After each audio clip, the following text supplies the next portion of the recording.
अस्सलाम वालेकुम, welcome to the channel. तो आज जो है ना, मैं एफएससी बायोलॉजी फर्स्ट ईयर का जो टॉपिक है उस पर एमसीक्यूज़ बनाए हैं for the students of national MDCAT जो नेशनल एमडीकेट टेस्ट के लिए तैयारी कर रहे हैं।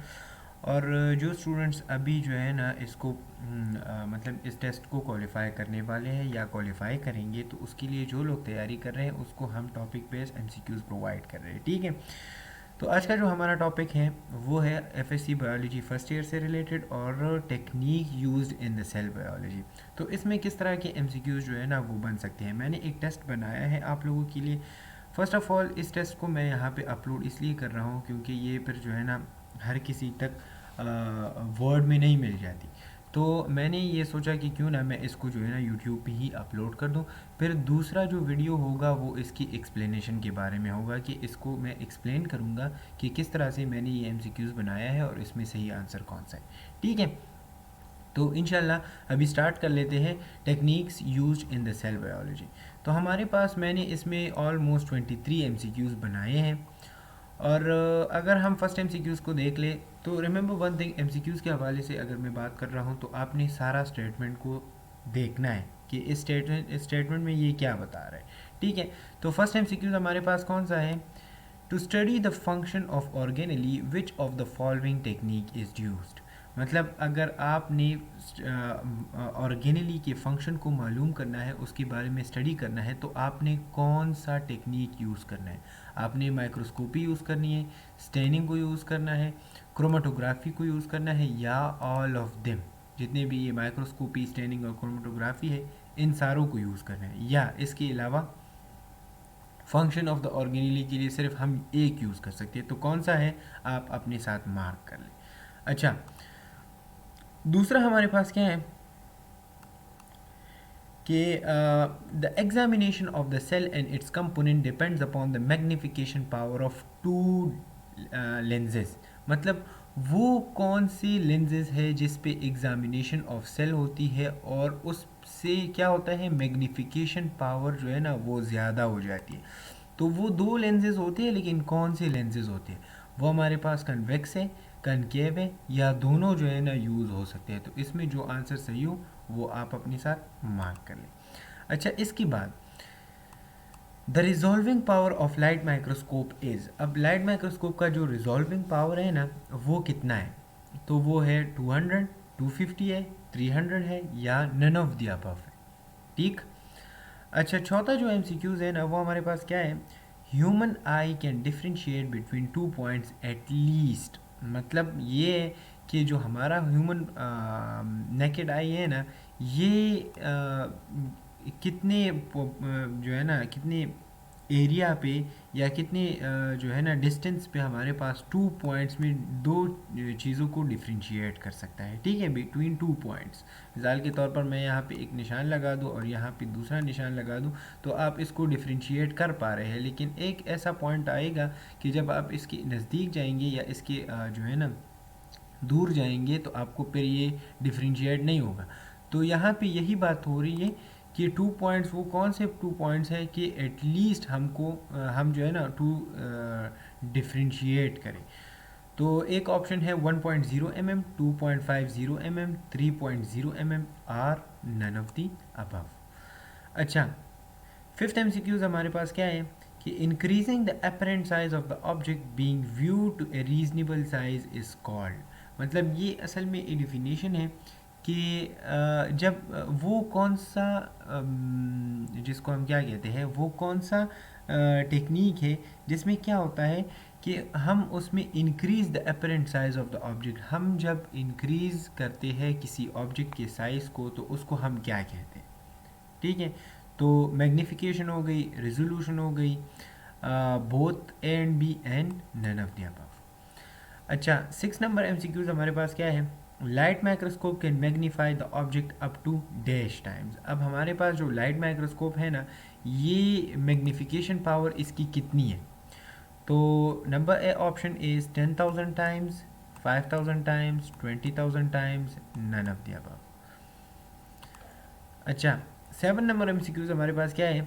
Transmission electron microscope can magnify the object up to. अब यहाँ पे इलेक्ट्रॉन माइक्रोस्कोप की बात हुई, यहाँ पे ट्रांसमिशन इलेक्ट्रॉन माइक्रोस्कोप की बात हो रही है, लाइट माइक्रोस्कोप, और यहाँ पे ट्रांसमिशन इलेक्ट्रॉन माइक्रोस्कोप। तो यहाँ इसकी मैग्नीफिकेशन पावर कितनी है? 10 million times, 2 million times, 1 million times are none of the above. तो ये अब आपने मार्क करना है। अच्छा, अब आ जाते हैं 8 नंबर एमसीक्यूज़ के हवाले से। So for transparent biological object which one of the following technique is use. यहाँ पे अब ये बता रहे हैं कि कुछ ना कुछ इस तरह के बायोलॉजिकल ऑब्जेक्ट्स होते हैं जो ट्रांसपेरेंट होते हैं। तो उस ट्रांसपेरेंट ऑब्जेक्ट के लिए हम जो है ना कौन सा टेक्निक यूज़ करते हैं? So number A option is chromatography, B option is staining, C option is centrifugation and the D option is none of the above. तो ये अब आपने अपने साथ मार्क करना है। अच्छा, अब आ जाते हैं 9th एमसीक्यूज़ के बारे में बात कर लेते हैं। सो वो क्या है कि stain which are use on living material are called. वो स्टेन जो लिविंग मटीरियल पे यूज़ होता हो उसको हम क्या कहते हैं? So number A option is vital stains, temporary stains, powerful stains, none of the above. Clear हो गया? अच्छा, 10 एमसीक्यूज़ हमारे पास क्या है? 10वां MCQs, methylene blue or neutral red are the example of. हमारे पास जो मिथाइलिन ब्लू है ना, ये मिथाइलिन ब्लू हो गई एंड न्यूट्रल रेड जो है ना वो हमारे पास किस चीज़ के एग्जाम्पल्स हैं? ये नंबर 1 ऑप्शन है हमारे पास temporary stains, vital stains, all A and B and none of the above. ये यहाँ पे एंड आ रहे हैं, ठीक है, methylene blue and neutral red. अच्छा, तो ये एग्जाम्पल ऑफ कौन सी स्टेन है? 11th नंबर एमसीक्यूज़ की बात कर लेते हैं। So which one of the following stain is used for nuclei. अब जब आपने न्यूक्लाई के बारे में स्टडी करना है तो आप कौन सा जो है ना स्टेन यूज़ करेंगे? एनिलीन ब्लू यूज़ करेंगे, सेफ्रेनिन यूज़ करेंगे, methylene blue or none of the above. अच्छा, which stain is use for DNA. अब डीएनए की स्टडी के लिए आपने कौन सा जो है ना यूज़ करना है? So number A option is feulgen stain, methylene blue, safranin or none of the above. DNA की स्टडी के लिए आपने कौन सा स्टेन यूज़ करना है? अच्छा, 13 नंबर है हमारे पास, in which technique we divide the cell into its part. अब वो कौन सा टेक्निक है जिसमें हम जो है ना सेल को पार्ट्स में डिवाइड करते हैं? तो number A option is staining, number B option is centrifugation, C option is tissue culture and D option is chromatography. अच्छा, अब आ जाते हैं 14 नंबर एमसीक्यूज़ के बारे में बात कर लेते हैं। So centrifuge machine is use to. अब सेंट्रीफ्यूज जो मशीन है ना ये किस लिए यूज़ होता है? So to separate the particles, to give the colour to the objects, number C is to magnify the object और number D is none of the above. कौन सा इसमें राइट आंसर है आप अपने साथ मार्क कर लें। अच्छा, 15 नंबर एमसीक्यूज़ के बारे में अभी बात कर लेते हैं। So in 15 number MCQs, in centrifuge we increase the speed according to the. जब हम सेंट्रीफ्यूज मशीन को यूज़ करते हैं ना तो हम उसको जब पार्टिकल्स होते हैं उसको सेपरेट करने के लिए कुछ ना कुछ स्पीड्स यूज़ करते हैं, मतलब स्लो स्पीड हो गई, मीडियम स्पीड हो गई, हाई स्पीड हो गई। तो वो अकॉर्डिंग टू दी कौन कौन सी ऐसी बातें हैं जिसकी अकॉर्डिंग हम करते हैं? तो number A option is density, number B option is particular size of the object, ठीक है, and number C option is both A and B, ठीक। अच्छा, 16 नंबर एमसीक्यूज़ के बारे में बात कर लेते हैं। So for the growth of an tissue and cell separate from organism which technique is used.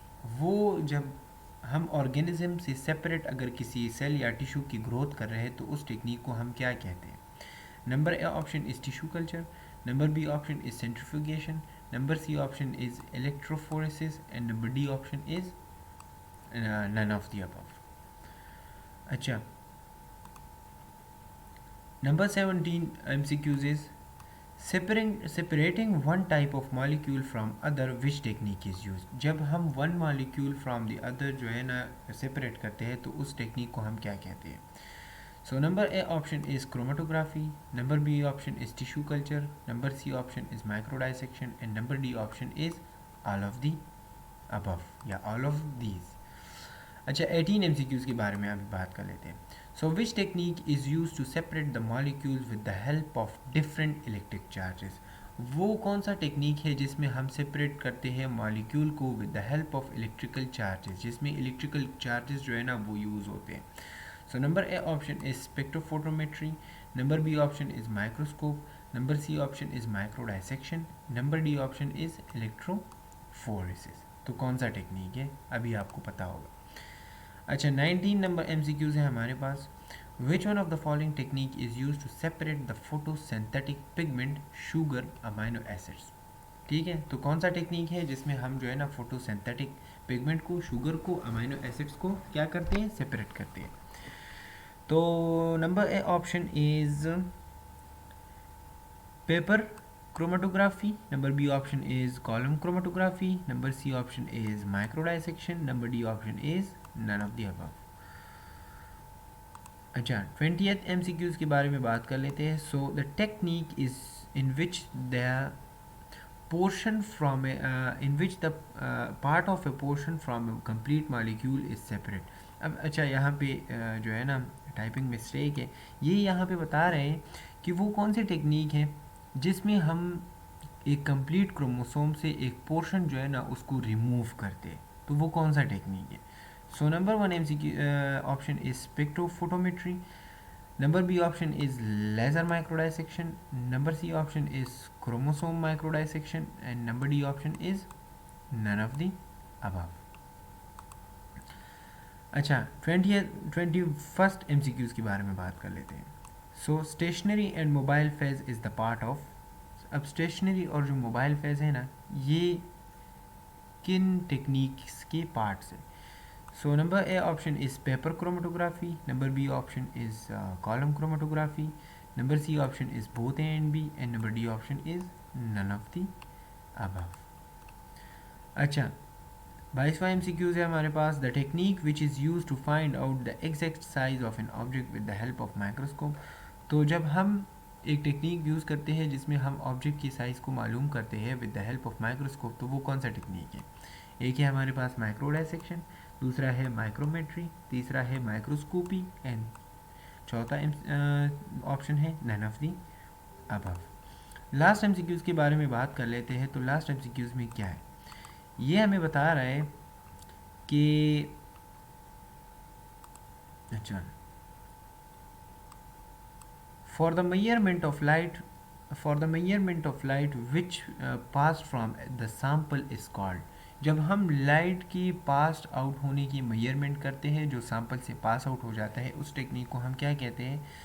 So number A option is spectrophotometry, number B option is electrophoresis, number C option is micrometry, and number D option is none of the above. अब आपने क्या करना है, ये self examination है. Self examination किसे कहते हैं कि आपने अपने आप को एग्जामिन करना है कि आपको कितना जो है ना एक टॉपिक आ रहा है, आपने कितना जो है ना इस MCQs से सीखा है, या आपको कितने MCQs इसमें करेक्ट आ रहे हैं. लेकिन अगर आप इसमें MCQs गलत भी कर दें तो ये आपके लिए फ़ायदेमंद है, क्योंकि आपको पता चल गया है कि ये MCQs मैंने गलत किए. तो जब आप टेस्ट के लिए बैठेंगे तो आपसे ये सारी गलतियाँ निकल चुकी होंगी. ठीक है, तो आप इसको क्या करें, आप इसको अपने साथ मार्क कर दें, और इंशाल्लाह मैं इसकी एक्सप्लेनेशन जो है ना वो मैं इसके बाद अपलोड कर दूँगा. ठीक है, सो नेक्स्ट लेक्चर में मिलेंगे. अस्सलाम वालेकुम.